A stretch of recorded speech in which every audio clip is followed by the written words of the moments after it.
Hey, Ronnie, Hey, Lou. you want to be happy? Sure. Okay, it's going to cost $75,000. Dang, my normal lady only charges 40. And are you hearing voices in your head? This is going to be a good Men Are So Smart. It's next.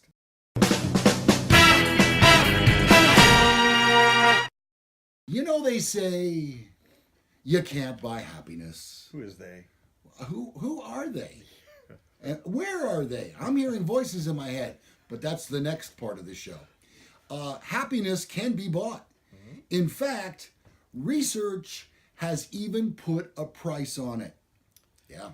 A study published in a journal estimates that an annual income of $60,000 is the magic number globally. That seems pretty reasonable. Region by region, the estimated price of peak happiness varies from as little as $30,000 in Latin America and the Caribbean to as much as $110,000 in the Middle East and North Africa. Here in North America, happiness will run you about $65,000 a year. I want to be really happy. With incomes beyond these amounts, there was no appreciable increases in happiness. So, putting a dollar amount on happiness, then. The study from a Purdue University Department of Psychology and the University of Virginia is noteworthy for its scope. It's based on data from more than 1.7 million people across 164 countries. The researchers also took pains to measure well-being in detail. That above dollar amount is technically linked to what's known as positive affect. Okay. It's a component of well-being that researchers define by emotional states of happiness, enjoyment, and smiling and laughter. The study's authors measured positive affect using equivalized household income, which accounts for the number of people in a household. Mm-hmm. Then they note that on the past studies, they didn't really take that into account. That seems like an oversight. Yeah. The above dollar amounts are all for one person incomes, households. If your household is larger, the researchers say you would have to multiply the square root. Oh, here comes the math. Oh. Ronnie. It's kind of early for math. For God's sake. I was not told there was going to be math on this. All right, well, here it comes. If your household is larger than one person, researchers say you would have to multiply the square root of the number of people in your household. For example, a 4-person household in the United States would need to earn $130,000 per year to attain peak happiness. The square root of 4 is 2, so multiply 65,000 by 2. Okay. That doesn't seem right to me. But what it means for you is if your household has yet to achieve the income study, you need to maximize your happiness. Don't stress out too much. For starters, researchers describe their dollar figures as estimates. Okay, so it could be plus or minus 65,000. Yes. Okay, I see. Thank God for the study, Ron. Yes. It's a round number. Okay. Also, falling a little short of those figures doesn't mean happiness is completely unattainable. You just might not be quite as happy as you would be with a little bigger paycheck. Okay, well, I'm seeing all kinds of holes in this story here. Yeah, there's a lot of... First of all, it says if you have a 4-person household, then you just double it. But still, That's what not if all right. 4 persons in that house are working? Right. Well, see, that's where the math doesn't make sense to I me. know. It should be 65,000 per person, no matter how many people are in the house. Yeah, that's what I'm saying too. So there's a hole there. Yeah. But, it's a sizable survey, so... That's true. Yeah. Well, and also, I don't think they take into account that, say, California, where we are, Cost of living. slightly more expensive than, say, Tennessee or Arkansas. Mm-hmm. Yeah. Yeah. And, I can tell that this was a study that was done and reported in a British magazine or study because of the way they spelled behavior. Oh, with the there's an OU in there. Yes. IOUR behavior. Yeah. All right. Well, They also spell color wrong, by the way. So you got to get to 130,000 as a married couple, Yeah. and then you're happy. But what if you make like $1 million? Well, they're saying that you won't be, noticeably happier. So I think I tend to disagree with that. Yep. I don't know what the number is, honestly. Again, just what the story reports. But really, I think all Americans want, and I can't speak for everyone, but mostly myself, I just don't want to have to worry about bills. Right. And, the old thing is money doesn't buy happiness. I understand that. But it does buy comfort, and it does buy choices. Yeah. Well, and I have to say that it is comforting to know that whatever your electricity bill is, I can make that payment. Yeah. Now I have to make a tax payment on Monday. Oh, no. That I'm not looking forward to. However, it's a big one, but I can afford it.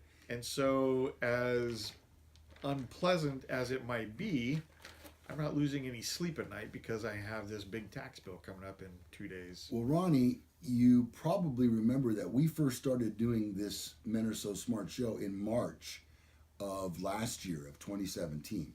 So we've been doing the show for over a year. Right. And if I'm not mistaken, you told us the same exact story 1 year ago, almost to the week. Yes. Well, but last year my tax bill was even higher. Oh my God. So we have taken some measures to reduce it somewhat. Mm-hmm. But regardless, I can pay it. So, yeah. Okay, And so you'll probably hear the same thing next year, by the way. yeah, there's a very good chance. Flip a coin. Yeah. Okay, so are you hearing voices in your head? Really? Well, I'm sorry. Hold on. Wait. What? Just wonder, why don't those voices ever tell somebody to cut the front lawn or do something nice for somebody? I think I just heard a voice that said, cut the front lawn. Couldn't have been me. So MIT has come up with a wearable device that can hear the words you say in your head. Uh-oh. If you've read any sort of science fiction, it's likely you've heard about the subvocalization, the practice of silently saying words in your head. It's common when we read, though it doesn't slow you down, but it's only recently begun to be used as a way to interact with our computers and mobile devices. To that end, MIT researchers have created a device you wear on your face. I'm sorry. I'm trying to keep a straight face. That you wear, I've seen the picture too. It looks like, those batting helmets they have now where the little thing comes down like this? That's what it looks like. Oh, that's beautiful. So you wear that on your face, and that can measure neuromuscular signals that get triggered when you sub-vocalize. Wow. While the white gadget now looks like some weird medical device strapped to your face. Yeah, it does. It's easy to see future applications getting smaller and less obvious, as well as useful with our mobile lives, including Hey Siri and OK Google situations. Don't do that, Ronnie.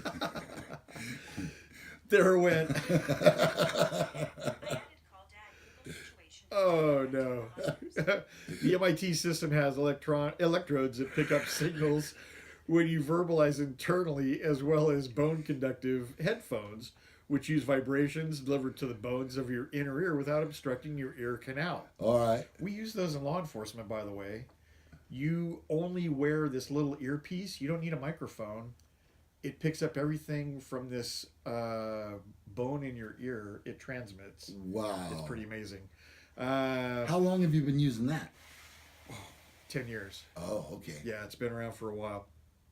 The signals are sent to a computer that uses neural networks to distinguish words. So far, the system has been used to do fun things like navigating a Roku, asking the time, or reporting your opponent's move in chess to get optimal counter moves via the computer in utter silence. I'm hearing something. What's that? Read the next paragraph. Okay. That was me, by the way. Oh, that was you sending me Yeah. that? This is amazing. Who'd have thought in our lifetime, Ronnie?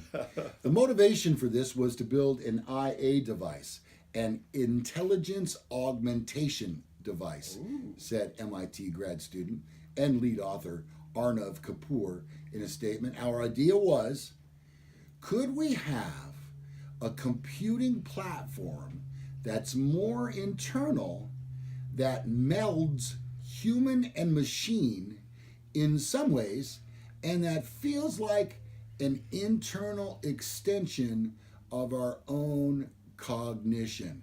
You know what it sounds like to me?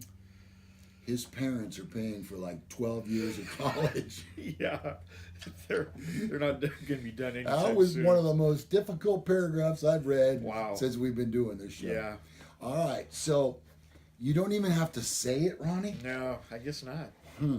Wow. Okay. All those things I'm thinking, though, I'm not sure I want. Yeah. Okay, I got it.